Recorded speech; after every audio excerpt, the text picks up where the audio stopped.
자, 이번 주는 한양대학교를 안내하도록 하겠습니다. 한양대학교. 자, 한양대학교 여러가지 특징이 있는데, 한양대학교의 특징 중에 하나는, 자, 일단은 이따가 말씀드리겠지만 모든 전형에 최저학력이 없습니다.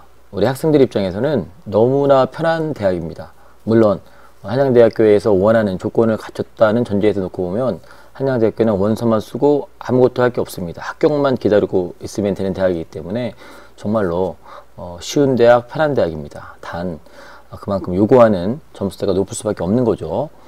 자, 2021학년도 올해 대학교 들어간 아이들을 놓고 보면, 자, 여전히 수시에서 학생부 종합전형이 1번 전형이고요. 거의 40%에 육박했고요. 자, 그런데 자, 올해 고3 학생들이 치르는 2022학년도에는 자, 그 변화하는 분위기 속에 마찬가지로 수능이 제 1번 전형, 자, 정시로 가장 많이 뽑고요. 그럼에도 불구하고 수시에서 교과와 종합을 합하면, 야, 이것 또한 만만치는 않다. 하지만 이전에 많이 뽑았던 인원, 특히나 종합전형에서 많이 줄은 것들이 과연 우리 아이들한테 어떤 영향을 끼칠지는 한번 잘 지켜볼 필요가 있습니다. 어떤 면에서는 상당히 그렇게 긍정적인 부분은 아닌 것 같아요. 특히 일반고 학생들 입장에서는 요 종합이 줄은 거에 대해서 상당히 부담이 느낄 수밖에 없는 거고, 과연 종합에 줄은 인원만큼 수능에서 과연 붙을 수 있을 것인가가 관건인 것 같습니다. 자, 우리가 또 하나 봤을 때, 자, 2021년도와 22년도를 비교해 보면 큰 틀에 놓고 보면 변화가 없습니다. 자, 일단 한양대는 누누이 강조하지만, 자, 모든 전형에서 최저학력이 없다. 그리고 전년도에 학생부 교과 전형이, 자, 올해는 지역균형 발전이라는 전형으로 이름이 바뀌었을 뿐, 자, 똑같습니다. 내신 100%를 뽑는 전형이기 때문에 큰 변화가 없던 전형이 생긴 게 아니라 원래 있던 전형이 이름만 바뀌었고 인원이 좀 늘었습니다. 아까 앞에 표에서 봤지만, 자, 10% 정도 교과를 뽑으라는 그 권장 사항에 맞춰서 이렇게 충실하게 이행하는 그런 대학이라서 뭐 큰 변화는 없는 것 같고요. 대신에 종합전형이 많이 줄었습니다. 1515명에서 835명으로 줄었기 때문에, 자, 요거 종합으로 한양대를 갔던 일반고 학생들 입장에서는 상당히 손해볼 수 있는 개연성이 있고, 자, 논술은 뭐 별 변화가 없고요. 다만 논술도 많이 줄었죠. 자, 또 하나 우리가 지켜봐야 되는 건, 이제 하나하나 이제 전형을 놓고 보면 지역균형 발전 전형은 학생부 100이다. 자, 330명 뽑는데, 자, 이전 대비해서 좀 늘었죠. 자, 10% 정원에 10% 뽑는다고 보면 되고, 자, 이전에는 아무나 다 지원 가능할 수 있었는데, 자, 올해부터는 3학년 재적 인원의 11% 이내에서 추천할 수 있습니다. 그런데 별 의미는 없죠. 내신으로만 뽑는 전형이기 때문에 어차피 내신 좋은 아이들밖에 쓸 수 없는데 11%든 20%든 뭐 거기까지 쓸 수 있다는 얘기지 11%까지 합격선을 말하는 건 아니기 때문에, 다만 한양대학교에서 11%까지 이렇게 넉넉하게 인원을 추천인을 준 데에는 나름대로 이유가 있을 거라고 봅니다. 이따 뒤에도 말씀드리겠지만 충원율에서 놓고 보면 생각보다 많이 빠집니다. 한양대 자체의 기준에 맞춰서 3년간 준비해온 학생도 있겠지만, 일단 내신만 놓고 보기 때문에 일단 지원해 놓고 보고 또 다른 데 붙으면 다 빠져나가기 때문에 실제적으로 처음에 최초 합격자 대비해서 최종 등록자 그 점수는 변화할 가능성이 높고요. 그리고 생각보다 많이 떨어질 수도 있고요. 그리고 흔히 말해서 정원을 못 채울 수도 있습니다. 그리고 그러면 추천 기준이 어떻게 되느냐, 뭐 인문은 별 상관이 없는데 자연계열 같은 경우는 이 두 가지 조건을 다 채워야 되는데, 수학은 미적분 기하 중에 하나를 반드시 들어야 되고, 과학은 물화생지 2 중에서 한 과목을 반드시 들어야 한다. 이게 이제 기준입니다. 일반적으로 우리가 이과계열, 자연계열의 그 진학을 원하는 아이들 중에서는 듣겠죠, 그죠? 이걸 안 들을 리 없겠지만 혹시나 여기에 기준이 안 돼서 지역균형 발전 전형에 추천을 못 받게 되는 그런 안타까운 일이 없기를 바랍니다. 뭐 이미 다 끝났죠. 3학년 같은 경우는 이런 과목도 선택하지 않으면 아무튼 자격이 주어지지 않고, 참고로 잘 알아두시길 바라고요.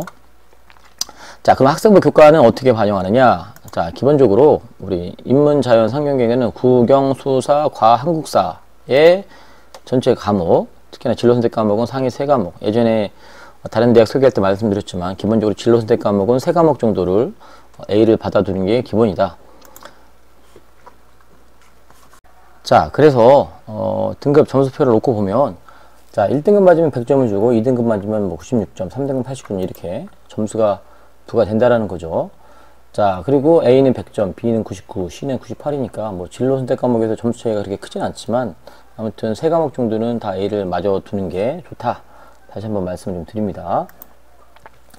자, 그리고 종합전형. 종합전형 이름은 일반전형인데, 학생부 종합전형 100으로 합니다. 그런데 참 재밌는 건 뭐냐면, 자기소개서도 안 받습니다. 학생부 외에는 추가 제출 서류가 없습니다. 그리고 이 학생부마저도 출력을 해가지고 내는 게 아니라, 전산으로 이렇게 버튼 하나만 누르면 바로 학생부가 넘어가는 거기 때문에, 실질적으로 학생들 입장에서는 원서만 접수하면 한양대는 할 일이 아무것도 없습니다. 나중에 결과만 기다리면 붙었다 떨어졌다 이렇게 나오는 겁니다. 올해 공과대학의 데이터 사이언스 학부가 41명 선발한다라는 게 종합에서 큰 변화 중에 하나이고요. 자, 그러면 이런 서류를 요구하지 않는 한양대에서는 과연 어떻게 학생부 종합전형을 평가하느냐. 자, 여기 써있죠. 자기네들은 잘한다. 고도와 전문에 대해서 잘 뽑는다. 믿고 맡겨라. 자, 이렇게 수상 경력, 행발, 세특, 뭐 창의적 체험활동 이런 학생부에 있는 여러 영역들을 자기들이 이렇게 비교 확인 통해서 4대 핵심 역량을 이렇게 4개, 비판적 사고, 자기주도, 창의적 사고, 소통, 협업 역량이라는 4가지 핵심 역량을 기준으로 삼아서 서로 비교 확인하며 횡단으로 이렇게 보면서 평가를 한다는 겁니다. 뭐 흔히 다른 학교에서 흔히 보는 학생부를 뜯어보는 방식하고 뭐 크게 다를 바 없는 것 같은데, 아무튼 이걸 횡단 연계라는 이름으로 이렇게 본다는 거예요. 자, 그렇게 해서 말 그대로 4가지 핵심 역량, 비판적, 창의적, 자기주도, 소통, 협업을 한다는 겁니다. 자, 이 중에 핵심은 지적 호기심과 자기주도 학습이라고 누누이 말했죠. 학생부 종합에서는 지적 호기심, 배우고자 하는 것들에 대해서 얼만큼 호기심을 가지고 깊이 있게 파고 들어가느냐가 핵심이고, 또한 동기, 계획, 노력, 성취, 피드백이라는 건 뭐냐면 자기 스스로 필요에 의해서 계획을 세워서 노력을 하고 그거에 대한 성취를 느끼고 잘했냐 못했냐 피드백을 통해서 더 이렇게 확장해 나가는 이런 부분들을 자기주도 학습이라고 하는데, 이런 것들을 이런 영역 안에서 확인을 한다라는 겁니다. 자, 그리고 인성은 우리가 흔히 말하는 싸가지가 있냐 없냐가 인성의 개념이 아니라 공동체 생활을 할 수 있는 역량이 있는지 없는지를 보는 게 인성 영역인데, 소통과 협업 역량이라는 이름으로 평가를 하겠다는 겁니다. 자, 그래서 전체적으로 보면 이렇게 종합 성취도, 수상, 창체, 세특, 행발, 세부 능력 및 특기사항 포함해서 이거는 이제 학업적인 역량이 주로 보는 거고, 나머지는 비교과 영역이잖아요. 이런 것들 전반적으로 통해서 판단한다는 겁니다. 그래서 비판적 사고 영역과 창의적 사고는 학업 역량에 속하고, 여기는 인성 파트에 속하는데, 아무튼 이런 것들을 다양하게 보면서 평가를 하겠다. 자, 논술은요, 논술 80에 학생부 종합평가 20입니다. 이것도 약간 특이하죠. 종합평가라는 게 뭐냐면, 이른바 서류적인 부분인데, 출결봉사 수상을 참고해서 딴 게 아니라 학교 생활을 얼만큼 성실했느냐. 정확히 말하면 성실보다는 얼만큼 나쁘게 생활한지를 봐서 그런 애들만 좀 떨어뜨리겠다는 개념이고, 또 여기에 대한 비중이 크진 않고요. 논술 제본 일단 붙습니다. 하지만 극단적으로 출결 봉사활동 수상 경력이 엉망이면 약간의 손해볼 수 있는 구조다라는 것만 알면 될 것 같습니다. 자, 결과를 한번 보겠습니다. 결과, 아까도 말씀드렸지만 교과하고 일반 전형 보면 작년에 297명 뽑는데 등록은 277명밖에 하지 않았습니다. 20여 명이 날아간 거죠. 충원율이 261%가 됨에도 불구하고 20명을 다 못 쳤던 얘기는, 자, 일단 보험으로 쏘는다는 얘기죠. 아무것도 안 보기 때문에 웬만하면 전교 1등짜리들이 다 써놓고 서울대, 연대, 고대부터 붙으면 빠져나간다는 거고요. 종합도 많지는 않지만 빠져나갔죠. 그래서 이른바 내 내신이 1등급 초반대다, 1.5등급 안쪽이다 그러면 아무튼 한양대는 기본적으로 딱 픽스해놓고 할 수 있는 아주 유리한 전형입니다. 생각보다 충원율이 높습니다. 아주 높죠. 자, 261%의 의미가 뭐냐면, 자, 10명을 뽑으면 일단 10명 뽑힌 사람이 다 안 들어가고 2바퀴 반을 돈다는 얘기예요. 그러니까 엄청나게 많은 숫자가 돌죠. 그래서 이렇게 했음에도 불구하고 20명이 못 채워졌다는 얘기는 아무튼 내신 극단적으로 좋은 학생들이 다 써놓고 다른 데 붙어놓으면 빠져나간다. 참고하시면 될 것 같고요. 자, 고교 유형별을 놓고 보면 우리가 예상한 대로입니다. 자, 일반계 고등학교에서는 당연히 내신이 유리할 수밖에 없기 때문에 일반계 고등학교에서는 당연히 어디를 가느냐? 일반계 고등학교에서는 교과를 뽑는 데서 거의 100%가 뽑히는 거죠. 자, 그리고 나머지 내신은 다른 학교에는 특목고나 자사고에는 내신이 약하기 때문에 당연히 못 가고요. 이 수시에서는 일반 전형, 우리 이른바 종합 전형에서는 일반계에서 55%밖에 안 되고, 자사고와 자공과 보통 자유고라고 그러는데, 이게 전체적으로 한 6% 정도 되는데 확실히 24%니까 존재하는 숫자 대비해서는 상당히 높은 편이고요. 영재, 과학, 외국, 국제고는 우리 흔히 말하는 특목고잖아요. 특목고 전국에서 한 4.67% 정도 되는데 이거 다 합하면 20% 넘어가기 때문에 이것도 종합은 역시 요 흔히 말하는 레벨 높은 고등학교에서 많이 붙더라. 그리고 이 수시와 정시를 놓고 봤을 때 재학생과 이 재학생들의 수시 정시 비율은 7대 3의 비율입니다. 금방 학교 유형을 얘기했지만 전국적으로 봤을 때 일반계 고등학교가 한 70% 차지하고 나머지가 한 30% 차지한다 놓고 보면 재학생들이 70% 차지하니까 그냥 일반적인 현상이에요. 이걸 보고 우리가 느껴야 될 건 뭐냐면 요즘은 뭐 정시 대박 이렇게 생각하는 아이들이 많아요. 정시가 숫자가 늘어나니까 상위권에서 충분히 이해할 수 있는 지점인데, 문제는 뭐냐면 수시라는 전형을 다 버리고 정시로 곧바로 뛰어든다는 건 정말 바보 같은 짓입니다. 수시는요, 재학생들의 특권 중에 특권입니다. 해보고 나서 안 되면 정시로 넘어가는 전략을 써야지, 재학생들이 가질 수 있는 특권을 버리고 무조건 정시로 달려든다? 절대 불리하고요. 또 하나의 그렇게 하면 안 되는 건 뭐냐면, 이거 서울대도 마찬가지였지만 정시에서는 재학생과 연수생의 비율도 7대 3입니다. 30%가 채 되지 않아요. 그러니까 올해 어떤 현상이 나타날지는 한번 지켜봐야 됩니다. 선생님도 정말 궁금하고 머릿속에 나름대로 추측하는 부분은 분명히 있지만, 과연 얼만큼 재학생들이 정시에서 합격률을 많이 높일 건가를 한번 봐야 할 것 같습니다. 여러분들이 생각하는 숫자와 선생님이 생각하는 숫자는 좀 괴리가 있어 보이긴 하지만 아무튼 늘긴 늘겠죠. 그만큼 정시에 인원이 늘기 때문에 정시에서 재학생이 붙는 비율은 높겠고 또 그만큼 커트는 떨어질 거고, 그거는 충분히 짐작할 수 있는 부분이지만 그게 얼마까지 늘어날 거냐, 얼마까지 많이 들어갈 거냐, 커트는 얼마큼 떨어질 거냐, 이 부분은 우리 학생들이 생각하는 거하고 선생님이 생각하는 거하고 좀 괴리가 있어 보여요. 그래서 수시를 버리지 않았으면 좋겠습니다. 특히나 현재 1학년, 2학년 같은 경우는 내신과 생활기록부가 생각보다 본인이 생각했던 것보다 그렇게 훌륭하지 않을지라도 수시를 결코 버리지 않도록.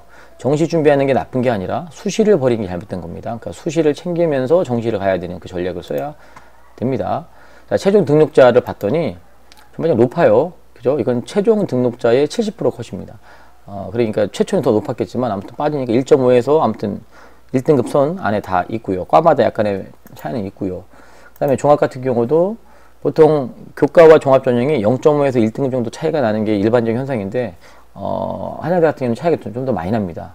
그 중에 하나는 아까 얘기했지만 특목고나 자사고 자공고에서 더 많이 지원을 하고 그 학생들이 많이 붙다 보니까 내신이 더 안 좋은 경우가 있다 보니까, 그러니까 이게 일반고 학생들 입장에서는 야 3등급 후반도 한양대 붙을 수 있겠구나 이렇게 해석하면 절대 안 되는 겁니다. 일반고가 아닌 다른 학교 유형에서 더 많이 붙었기 때문에 생각보다 내신 컷이 많이 떨어진다. 그만큼 일반고에서는 종합전형으로 한양대 붙기가 생각처럼 쉬운 건 아니다. 내신만 좁다고 해서 이 종합 쪽에 붙기는 쉬운 게 아니다. 이렇게 해석하면 좋을 것 같고요. 정시는 뭐 어마어마합니다. 자, 92%에서 한 96% 사이 인문 자연 다 통틀어서 잘해야 되죠. 시험 잘 봐야 됩니다. 엄청 잘 봐야 돼요. 한양대 정도 가려면 수능 엄청 잘 봐야 된다. 자, 3개년간 이렇게 친절하게 대학교 홈페이지 있습니다. 봤더니 몇몇 과를 제외하고는 변화가 크지 않아요. 그죠? 변화의 폭이 여기 전기생체공학부 같은 경우는 19년도 1.16, 1.10, 1.49니까 요거는 많이 떨어졌죠. 요것도 많이 떨어졌죠. 요것도 많이 떨어졌지만 전반적으로 보면 비슷비슷합니다. 1등급 초중반대 점수가 형성이 됩니다. 내신 등급 평균입니다. 교과 전형. 자, 그 다음에 마찬가지로 인문 쪽도 몇 개 과만 제외하고는 이런 과들은 뭐가 됐든 많이 떨어졌죠. 많이 떨어진 건 맞습니다. 이런 과를 제외하고는 거의 대부분은 내신이 상당히 높게 여전히 유지되고 있다. 지난 3개년의 데이터이기 때문에 여전히 한양대 가려면, 교과 전형 가려면 내신은 상당히 높아야 된다. 1등급 안쪽에, 1.5등급 안쪽에는 들어와야 된다. 이런 거고요.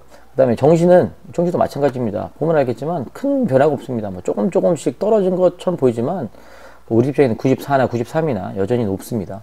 그죠? 그렇기 때문에 한양대 결코 만만한 그 전형이 아니라는 거 여러분 생각하시고 여러분들 잘 준비하셔서 한양대 같은 훌륭한 대학 가려면 일단 기본적으로 고3 입장에서는 원서 쓰는 거 외에는 정말 아무런 수고로움이 필요하지 않는 대학입니다. 단 조건이 내신이 무지하게 훌륭하거나 아니면 생활기록부가 무지하게 잘 돼 있거나 아니면 수능 성적이 무지하게 잘 나온다면 한양대는 정말로 지원하는 과정에서 어떤 불편함이 없는 정말 학생 편의적인 그런 대학입니다. 하지만 거꾸로 얘기하면 어지간히 내신이 나오지 않고 어지간히 생활기록부가 관리되어 있지 않고 어지간히 수능이 나오지 않으면 정말 가기 어려운 대학 중에 하나가 한양대라는 거 절대 명심하시고 한양대 기준에 맞는 여러분들 조건들을 잘 채워나가는 여러분 되길 바라고 우리 고3 친구들은 좋은 결과 있기를 바라겠습니다.